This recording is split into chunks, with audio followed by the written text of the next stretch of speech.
Hello friends. Okay, I wanted to pop on real quick because I've been getting a lot of messages in my inbox about dough not doing so well, being dense, being heavy, not rising well in the winter months.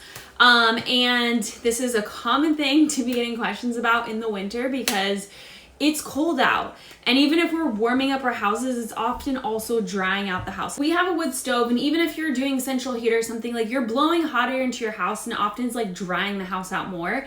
And we know that with sourdough, it's important to have warmth, but also moisture in the air to help our starters thrive and our doughs thrive. So you can see how winter, it's typical with the low temperatures and the dry air, how our starters might not, they just need an extra little TLC to be active and happy.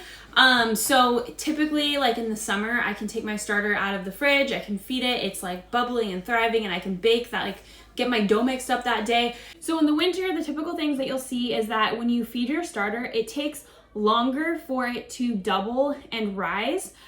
So typically for my starter, it takes about 4 to 5 hours after feeding for it to double and rise and peak and be ready to use into dough. In the winter, this can really vary. My kitchen's kind of the coldest spot in the house because we have a wood stove, but it has to go like around the corner. So we've got a separate heater in here, and it's like, my kitchen's cold and it can literally take sometimes 12 or 18 hours to actually double and rise. And so what I've been noticing is I'll feed it in the morning and it's peaking in the middle of the night. So before bed, it's not quite active and ready. And then after I wake up, it's already fallen back down. So I had to get a little strategic with my timing where I have to like feed it maybe at night so that it'll peak the next day. So you just have to like kind of adjust your feeding schedule to accommodate for that longer time that it's gonna take for it to rise. And it's really easy to get used to like timings and stuff, but remember, especially in winter when it's cold, pay attention to your starter. Pay attention to what it looks like, how much it's risen, what the texture of it is.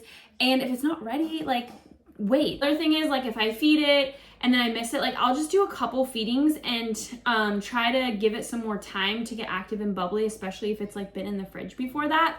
But my number one trick that is going to help this is warming up the kitchen and creating moisture in the air. So I like to boil water for 30 minutes a day, or like if I feed my starter, I'll boil water for 30 minutes on the stove and have it right next to have my starter right next to that boiling water. That creates warmth and it creates moisture in the environment around my starter. That will help it to get a little boost and get a little bit, a little head start on its rising.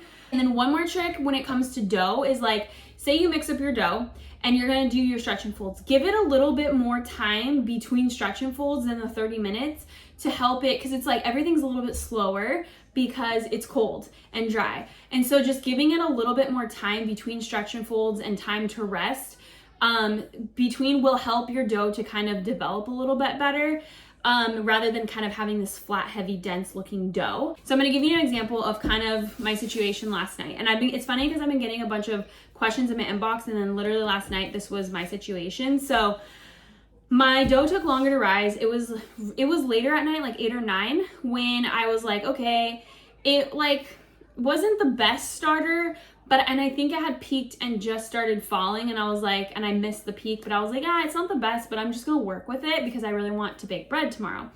So I made up the dough. I made our bread dough, I made our pizza dough, and then I was like trying to get to bed. So I let like exactly 30 minutes between my stretch and folds, and the last one actually was like 15 minutes, but it just like didn't have enough time with the colder environment to develop the dough really good between those stretch and folds.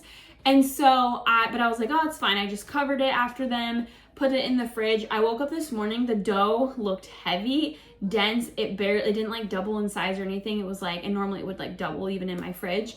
And it was just like, okay, I can tell that this didn't have a very good starter to begin with, and the environment just wasn't super great when I was actually doing my stretch and folds and processing my dough.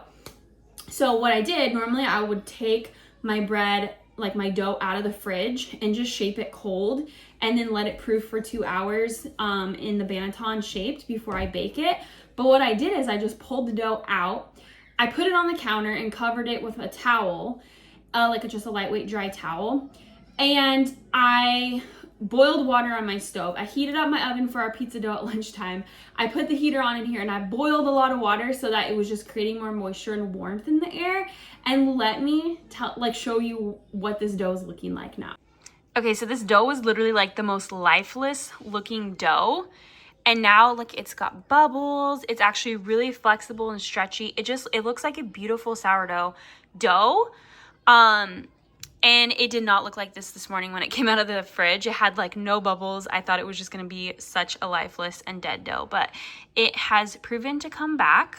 And so what I did to simply get it into this state from this lifeless looking dough this morning was I let it warm up on the counter. I boiled a lot of water. We heated up the kitchen real good between the oven and a heater, and just like created warmth and created moisture in the air, and just let it sit for hours. I just let it sit for a few hours. It is now 2:30. So I did that, I think around 9 or 10, I took it out, and it's just been sitting out here since it's been sitting in my kitchen since about 9 or 10 this morning, 2:30 now. I took it out of the bowl and, you know, floured my counter and flattened it and shaped it, and I was like, oh, this has come back to life. And so it's just looking a lot like it's in a lot better state than it was this morning, just with increased warmth, increased moisture, and giving it time on this warm counter to develop a lot better. Okay, so yes, wintertime can be challenging with sourdough, but it's also the time we want to bake because it warms up our house and it's cold out, and like fresh baked bread, there's nothing better. So winter can be challenging, but don't let this scare you away. All you need to do is create this moisture and warmth in your kitchen. Boiling water on the stove is my #1 way to do this. Using your oven, using your stove, warming up the area around your starter. I know some people like to do like microwave and oven and cupboard and all that. And if it works for you, that's great. I just don't love doing that because my kids are throwing snowballs at the window that my phone is attached to. Anyways, I just like to create that moisture because that's a really key component to a healthy, thriving starter and healthy, thriving dough. So those are my top tips for winter. And here's a video of what this loaf turned out. It turned out beautiful. A little dark because I forgot to set my timer on the oven, but it has good rise and literally looked like a dead loaf this morning when I took it out of the fridge. So very proud of it. You hit the window? Yeah. While I was doing my video? Yeah. Yeah, in my video, you could hear it. And as always, if you haven't subscribed to my channel, be sure to hit subscribe so that you don't miss out on any new videos.